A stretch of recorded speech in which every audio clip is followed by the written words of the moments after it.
Good morning students, welcome in online class. We were started to first chapters. Okay, now we did it yesterday class, the constitution in simply definition, the basic law of rules of a country and organizations. Okay, and now we read its all info pables. Okay, learn भी करनी है and learn also learn, यानी आपको info papers learn भी करना है, read भी करना है अच्छे से ऑल इस चैप्टर्स की. ओके, क्योंकि क्वेश्चन पेपर्स में इनमें से आएंगे. Now we read its the constitutions क्या था? The collections of those rules and regulation according to which and administration of states is carried out. और इसके बाद नीड फॉर कॉन्स्टिट्यूशन, इसकी आवश्यकता क्यों ही, ये हम रीड कर चुके हैं. Today we are started your class.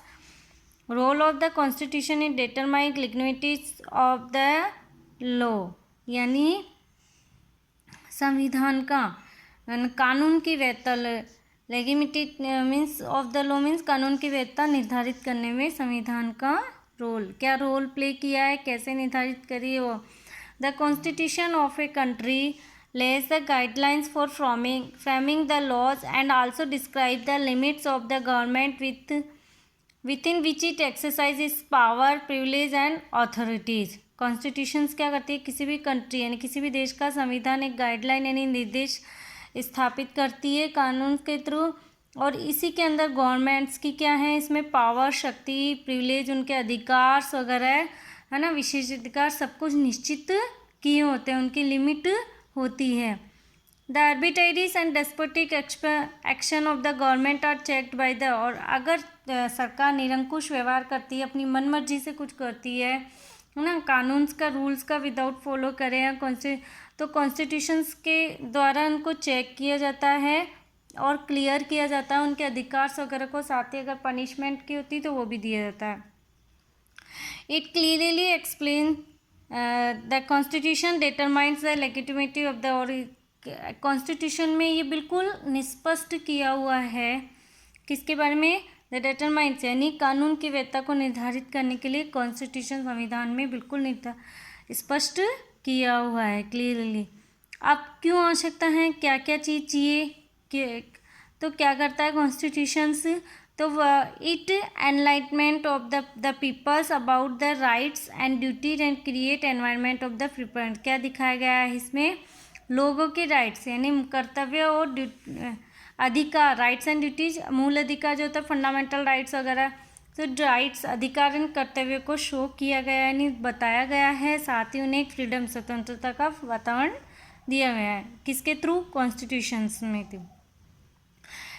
Second point, it provides information about the structure of the government. It tell us about power, function and various organ of the government. और इसमें क्या है? गवर्नमेंट के structures यानी आकार के बारे में बताया गया है, उसके ऑर्गन्स वगैरह कितने होंगे, फंक्शंस क्या हैं, और इसके साथ ही उसके पावर यानी सरकार की शक्तियाँ वगैरह है, उनके फंक्शंस, उनके कार्य, उनके विभिन्न ऑर्गन्स जो 3 टाइप्स के होते हैं मेनली, उन सबको शो किया गया है. फिर third, it embodies the vision of founding fathers and embeds the faith of the people. यानी जो इसके फाउंडर्स है, जो फादर है, जो इस संविधान निर्माता है ना, उन सब के बारे में दर्शाया गया है और उनको इसके साथ ही उनमें विश्वास, लोगों में विश्वास दिलाया गया है. In ancient national glow and strives to achieve equality, fraternity, liberty, social, economic and political justice, dignity of individuals etcetera. और इसके साथ ही क्या है? नेशनल, राष्ट्रीय उद्देश्य यानी गोल, जो एम है उसको निर्धारित किया गया है, साथ ही लोगों को क्या किया गया, उन्हें क्या क्या प्लस समानता, फ्रेटर्निटी, मानवता, भाई बंधुत्व की भावना, आज़ाद, लिबर्टी, आज़ादी, सोशल यानी सामाजिक, आर्थिक एंड राजनीतिक, जस्टिस, न्याय वगैरह को चाहिए दिया गया है, चाहे इंडिविजुअल से, व्यक्तिगत रूप से हो, सब तरह से, और इसके साथ निर्धारित भी किए गए. फिर fifth point, every social is prone to certain social events. ये तो हम सब जानते हैं कि एवरी सोसाइटी, कोई सी सोसाइटी हो उसमें क्या है, सोशल ईवल यानी सामाजिक बुराइयां तो होती हैं। The constitution frame rules to protect the society from the social evil, इसीलिए कॉन्स्टिट्यूशंस में कुछ संविधान, कुछ अधिकार, कुछ अनुच्छेद ऐसे बनाए गए हैं ताकि समाज को इस सामाजिक बुराइयों से दूर कर सके, उनकी रक्षा कर सके। फॉर एग्जाम्पल जैसे डोरी सिस्टम यानी दहेज प्रथा, आपने पढ़ा होगा ना इन एयरलाइन टाइम। देखो इन क्या होता है दहेज सिस्टम, डोरी सिस्टम मीन्स जब मैरिज होती है, सिंपली वे में जब लड़की की मैरिज होती है तो जो फादर होता है वो अपनी तरफ से अपनी इच्छा से जो दिया जाता है लड़की को धन वगैरह जो दिया जाता है वो क्या होता है, दहेज प्रथा, एक तरह से कन्यादान जिसे हम कहा जाता है। लेकिन अगर आगे से डिमांड रहती है, लड़के वालों की तरफ से डिमांड रहती है तो वो क्या हो जाती है, डॉरी के रूप में हो जाता है, नहीं दहेज। तो डॉरी लेना और देना दोनों ही क्या है, सोशल ईवल है।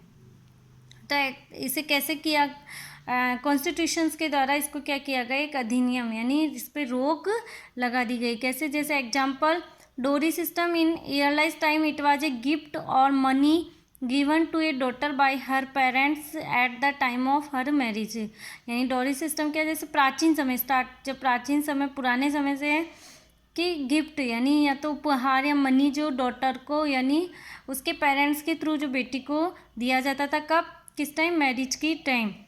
Slowly become a serious social problems as a boy sides started demanding dowry forcibly and killing women for not bringing dowry. अगर पिता अपनी खुशी से देता बात है, लेकिन अगर धीरे धीरे तो ये क्या हो गई, सोशल सामाजिक प्रॉब्लम समस्या हो गई। क्यों, क्योंकि बॉय साइड से डिमांड्स वगैरह स्टार्ट हो गई और उनको पूरा नहीं करने पे या तो लड़की को मार दिया जाता था या जला दिया जाता था। तो हैंस है ना, इसी कारण क्या हुआ, डोरी prohibition act was implemented in 1960। कब किया गया, डोरी प्रोहिबिशन एक्ट वाज इम्प्लीमेंटेड यानी कब लागू किया गया इसे, कब, 1961 यानी दहेज निषेध अधिनियम कब स्टार्ट किया गया, 1961। ये क्या हो गया अब, इलीगल यानी गैर कानूनी हो गया। अगर इस तरह की कोई सूचना मिलती है तो उसे क्या किया जाता है, सजा, पनिश किया जाता है। मेकिंग गिविंग एंड डिमांडिंग डोरी इलीगल्स, तो ये क्या बनाता है कि है ना, इलीगल्स बनाता है यानी देना, डिमांडिंग करना यानी दहेज को देना, दहेज लेना दोनों ही गैर कानूनी बताए हैं। Therefore in practice has decline to some extent, और काफ़ी हद तक इसको समाप्त भी किया गया है। Okay students, now we are starting next class your the Indian constitution की फीचर्स के की फीचर विशेष जो तत्व, parliamentary form of government, federal structure, now start in your next class. Okay, learn all infotables we come in your pen paper test. Okay students, thank you.